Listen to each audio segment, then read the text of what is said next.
Argentina's a dirty team. Did you watch the World Cup? You didn't? Yeah, I mean, I wasn't honestly going to watch the final thing. So, like, just for some background, I really don't care much for soccer.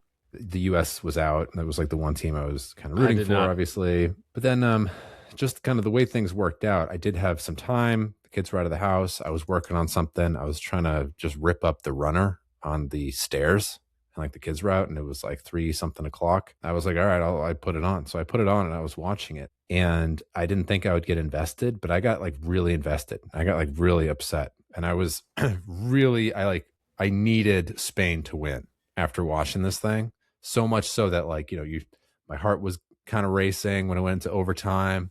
Yeah. And like, I remember when Spain did score that goal really late, my hands shot up so fast that I jammed my fingertips into the ceiling. Really? I was like really psyched up, and it was all because of how dirty Argentina was playing. It was just my sense of fairness and just that whole sense of, what like right and wrong. It was just super peaked while watching it. You would watch it, right? And they would do these slow motion replays, and you could just tell that the Argentinian player wasn't even playing the ball. The Argentinian player was just gunning straight for the Spanish player. They like didn't even bother with the ball half the time. Or like the Spanish player would be kind of jogging backwards, the ball nowhere really near them. And an Argentinian player behind him would just like, run his shoulder into the guy's back. And you're like, wait a minute, you can't do that. Or like a Spanish player would be on the ground, and Argentina would be like standing over him. And then like other Spanish players would be like, trying to get him out of the way. And this Argentina player was just like shoving him just repeatedly as they came over. And it's just like, what is going on? Like, what the hell is this? And that was me watching for maybe like 20 minutes in the second half. You start imagining if you yourself was the ref. Like, I got to imagine I would just been out there handing out yellow cards like California hands out ballots. You know what I'm talking about? I actually don't even know what a yellow card is other than the Jesus, Joe. Other than the band. Oh no. I mean, the Spanish team, man, they completely outskilled them and totally outclassed them. The Argentinian team barely even had the ball. It's like they forgot how to play soccer for a while. And just looking at the replay, it looked like they weren't even trying to play soccer. They were just trying to like beat up on the other team. Again, I don't have a whole lot of like, history with these teams. I don't really follow this stuff. I'm just kind of starting to form my opinion of like Messi and Argentina and all that. I heard that he's a super big shot, but it's really tainted my view of that guy. And like, there's like a really good shot that I sort of saw scrolling through where the game was over. Messi's all sad, walking off the scene. And there's a shot, like a video shot from the stands some guy took with his phone or something. And you can see Messi kind of slowly walking across the field. And then he's got cameras in his face and stuff. And then behind him, not too far away, there's a whole brawl that breaks out. Like the Argentinian players were still starting fights even like after they lost. And you can see Messi he's like sad and stuff. And he's got a camera in his face, and he sort of looks over at the scrum, thinks for a second, and decides, you know what, I'm going to keep playing it up to the camera. And he's just like still sad and stuff. And it's like, no, you're the captain, dude. You got to get over there. So if he's the captain of this team, right, he's the one who kind of sets the tone here. I mean, it's a reflection of the leader. And it was garbage. I like have. Yeah, I mean, but at the same time, that guy's just like a international celebrity in himself. He's probably thinking about his image at that point. His image not being the leader of the team. And I know nothing about this guy, absolutely nothing. So I'm completely unqualified to say anything about it. But I do know. I mean, I would say that too. You can tell I've formed some pretty strong opinions just after watching it from literally minute like 40 to minute 120. Yeah, you're fired up. That whole scandal with like calling up the head of FIFA apparently is like a friend of his. I mean, he looks like he could have been a James Bond villain. Just put like a white cat in his arms and he'd be there. It's but like a Lex Luthor. As if like, the US needed more reasons for other countries to freaking hate him. Now it's like, oh, look, calling him up. And so the fact that the US got just trounced, the rest of the world just ate it up. They're like, oh, F you and your, corrupt president buying up. And I was like, oh man. It's been bank earnings season. So we got the Q2 earnings out for banks. And how'd they do? You crushing it? Yeah, they're crushing it. Absolutely. Volatility's back. big banks, beating earnings expectations just across the board. Smashing And earnings, just like yeah, huge. Like I forget what I what think one of the numbers was. JP Morgan, I think, the biggest bank in this country, it smashed by like 34% or something on EPS. I mean, you're talking about it being volatility is sort of what's driving it. I'm going to give you like my take, and you can elaborate on this volatility thing. I think that any company that has a big like capital markets business, so like equity or debt underwriting, is just going to just do naturally really well. And it's kind of on the back of this whole AI thing. You got to remember, like, people now see the future has this huge big pot of gold in it. They just see that there's a huge amount of wealth in sort of the near future. And, banks and finance more broadly, what is that business? It's just sort of the intertemporal move of assets, of like move of that wealth. Intertemporal. I like that. Yeah. They're able to reach into the future. This is what finance does. Through time and space. You reach into the future and then you draw it into the present. And with that huge, big bucket of gold out there, businesses are booming for banks for that transfer of wealth. And you can do it with debt or equity. And anytime that happens, anytime you move resources through time like that, banks are going to get a little piece. Well, in the trading units, it's a pretty simple formula. If volatility goes up, people are trading more. The more people trade, the more banks earn. Q2 was just extremely volatile. Counterpoint, did you see just today what Google's earnings was? Oh, I think they also crushed it, right? No.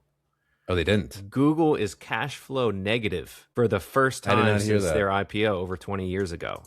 Or cash flow, is that included? That's got to be including the investments, though. Well, right. It's this AI spending. It just keeps ticking up and up, and they're like, it's higher than we thought it was going to be by like 10 to 15 billion dollars. I mean, the same thing happened to Oracle about a year ago. The company that was just printing money from just infrastructure provided for AI services, and they went cash flow negative. They have been levering up just to eye-watering levels. And like you said, these are huge companies. They're not going to go under overnight. They're very far from insolvent or anything like that. But it's just kind of striking how you see companies like this that are just tens of billions of dollars per quarter in revenue suddenly net cash flow negative. Oh man, I love it. The races, it's a striking thing to see. They're out at the races, man. They know this is like existential for these companies. You got to win this. I mean, it really is. But capitalism at work here. This is the AI question, right? Is this stuff going to show a return in a year or two, or is it going to take 10 years? Because I could really argue for either, but that aside, if it is going to be the longer term, I could reasonably see a lot of tightening financial conditions and some really ugly market conditions over the coming years if this stuff just takes way longer than people thought. Companies like Google or something go into the debt capital markets and they issue a huge bond or something. What's the structure and what can you glean from like how they think about when they can get their money back? Most of these really big ones, Amazon, Google, they've been Meta, they've been doing this huge issuance, and it's almost always done in big multi-tranche deals.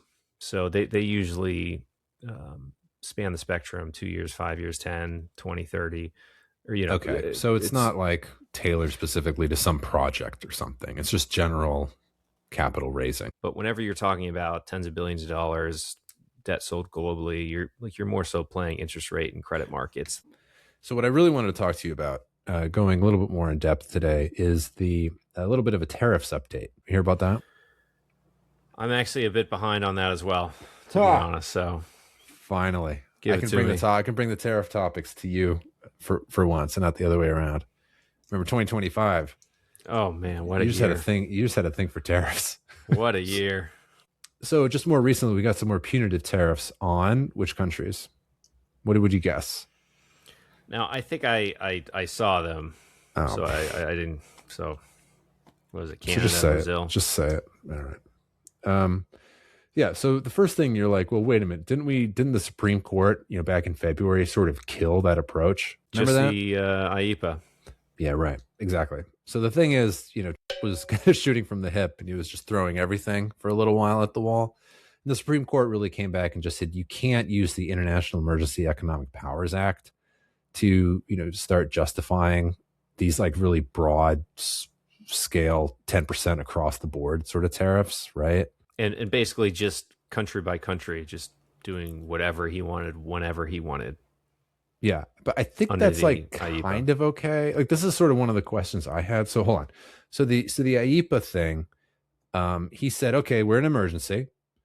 Drugs are coming in from Canada and China. Ipso facto, here's a whole bunch of tariffs. And, the Supreme Court, apparently, Learning Resources company, I think, they sued. They said IEEPA doesn't include tariffs. They said, the Constitution makes it super clear that Congress holds the power to tax. Went all the way up to the Supreme Court. They agreed 6-3, can't do that with those tariffs. But they left the door open, and they didn't really opine on if he couldn't do that with citing other legal stuff. So I guess there's section 122 of the Trade Act. So I think the thing about those is like they're limited to 150 days. And actually, I think they're supposed to have like expired for whatever those new ones. Right by the. Yeah, it's like just this past week or something. But there's some other ones. There's like section 232, national security. There's section 301, unfair trade practices. That's like one of the big ones that's getting cited a lot. And the last one is the section 338 of the Tariff Act of 1930. So now if there's any sort of discrimination or against the U.S. commerce, then you can also do punitive. People were, and like I think this is what it turned out to be, like the average tariff rate fell just below 10% from like 17 or something like that with the IEEPA worldwide. So that's still way higher than what it was, any time in the past decades. It's interesting to sort of observe the cause and effect. What's like the flow of this stuff? We have this foreign trade barrier report from 2026. So they had it in 2025, which everyone looked at really closely because that's what he held up at Liberation Day. Remember that? Yeah. Got those formulas. Yeah. I don't think that was in that. That wasn't in that report, but that formula was pretty hilarious. Like that formula, I think made it very clear. It's totally made up. The carriage is leading the horse here. It's just like, hey, I want to do this. Just like give me a good reason for it. And every year now they have this report that comes out that basically is just setting the groundwork. It's just setting the foundation for to be like, 15% to you, 20% to you. But I think it's after just looking at Brazil and Canada, like why those two countries? I think it's totally because just doesn't like them. I think it's a political measure. Keep that in mind. The second thing, so it's a like legitimate document that they put together. Whereas the first one, there was some fudge factors everywhere. No, it's the same format as all the other ones. They do this every year. They've been doing this for years. It's just the took a closer look at because of Liberation Day. So the question I had was like, why Canada and Brazil? So first thing you look at is like, well, are we running a trade deficit? Because that's like one of the big thing that sort of yelling about. Do you know off the top of your head? No. So we run a trade deficit with Canada. We do have a trade surplus though with Brazil. So like that argument's kind of off the table. But now we're like putting on tariffs with Brazil, even though we already have a surplus. So it's okay. Someone explain that to me. The U.S. Embassy had like a Brazilian fact sheet listed off their like unfair trade practices, digital trade and electronic payment services. I want to dig into this one. I think this one's kind of interesting because it has, it's sort of related to what we like to talk about, which is like finance and stuff. And it also sort of shows, I think, the connection between, politics and then business. BSD is going to be out there and he's going to be championing the interests of the United States. And what does that mean exactly? Well, oftentimes it's going to be the businesses. So when you look at like digital trade and the electronic payment system, they say Brazil is unfairly disadvantaged U.S. company engaged in competing electronic payment services, including by policies that favor its national champion PIX. And really what they're talking about, it's credit card companies. So right now, Brazil has like a central bank that forces the commercial banks in its sphere to operate this thing PIX, which I think just works directly with the rails at the central bank. So this is like, it's a really great payment system. I mean, it's instant and it's 24/7, 365. It's kind of the stuff that like stable coins and all these sort of tokenized deposits, they're trying to like sell themselves to be. Brazil already kind of has it. Wait, you're saying the Brazilian central bank has this, or the Brazilian central bank mandates that the banks create and maintain this payment, this apparently tokenized payment system? It's not tokenized payments. My understanding of this, it's like, you can imagine like the Federal Reserve went to all of its member banks, all of the commercial banks that has a deposit at the Federal Reserve, and it says, look, you have to offer this service, this PIX system, whereby if I at Chase want to send you, Joe, at Citi some money, those two banks are going to operate this Fed clearing and settlement system whereby I can transfer money 24/7, 365. We don't have... Isn't that kind of how the international payment system works right now? It's just within countries it works much faster? No. So like right now, if I wanted to wire you cash, it doesn't show up immediately. It doesn't settle into your account instantly. It'll take a day or two. And that just has to do with these like gross settlement systems. So like they'll all like net out gazillion or whatever transfers will happen. And at the end of the day, they'll like net out and like they'll actually settle across the different accounts. But it doesn't happen instantly. There are some systems in play. There's like an RTP thing, real-time payments, which is kind of separate. Zelle is it goes through, it's a private payment system that doesn't go through necessarily the Fed. It's like some separate system. But this PIX thing is... I guess what I mean, like also like you mentioned Zelle. So Venmo, for example, they have a, get your money instantly. And it's, Venmo, the institution, giving you a short-term loan technically that they charge you a fee for. So it's not it's not a short, it's a bridge. Fine. They'll give you a little bridge loan before the transfer actually happens, but it doesn't clear and settle instantly. We don't currently have something like that in the US. Not really. We can make it look like it. Like oftentimes when you deposit a check, you take a picture of your check and like it'll kind of like show up. It'll say like 500 of the 1,000 or whatever that you deposited is available. It's kind of also extending you a little bit of credit because that money hasn't cleared yet. Okay. So how is... So PIX is different. So instead of everything like just netting out at the end of the day, it like just happened in real time across the Federal Reserve. Now this is like super popular, obviously in Brazil. And US payment companies like credit card companies are sort of crying about this. They're saying that it's unfair. And it's just kind of interesting for this to be called out. There are pros and cons to sort of each of these systems. So in the US, we couldn't stomach, I would say, like the Federal Reserve mandating an adoption of like one of their payment systems, like to use in place of say like a credit card. Our philosophy is that the private sector of the economy is the one who should be developing this kind of stuff. And we're just going to kind of stay back. We're not going to have a direct hold into how these things are supposed to operate. It does kind of feel like we as the US are trying to impose our own philosophy onto Brazil through this. And it almost, you can hear like in this act, in this 25% tariff that's being slapped on Brazil, you can hear Visa and MasterCard yelling in the background, wanted to have this thing go away so they could have better access and be competitive in that market. But, then it's like the real reason, though, I would say it's also sometimes it's just like a FU to Brazil. So like, you remember that guy, Alexander de Moraes? The digital trade here, I could see more sort of what's going back on. So the Brazilian courts, and I think they're really talking in some ways about this guy, Moraes. They have, issued orders directing U.S. tech companies to remove certain political content and suspend accounts. That's like, okay, fine. You can go after them for that reason. I think, okay, check. This one, not so much. I just don't think that's a really good reason. The electronic payment system I'm sort of highlighting because A, it's just right down our alley with finance. And then B, because I can hear in the background Visa and MasterCard, I think, in the ear. I mean, it just sounds like a better product they have.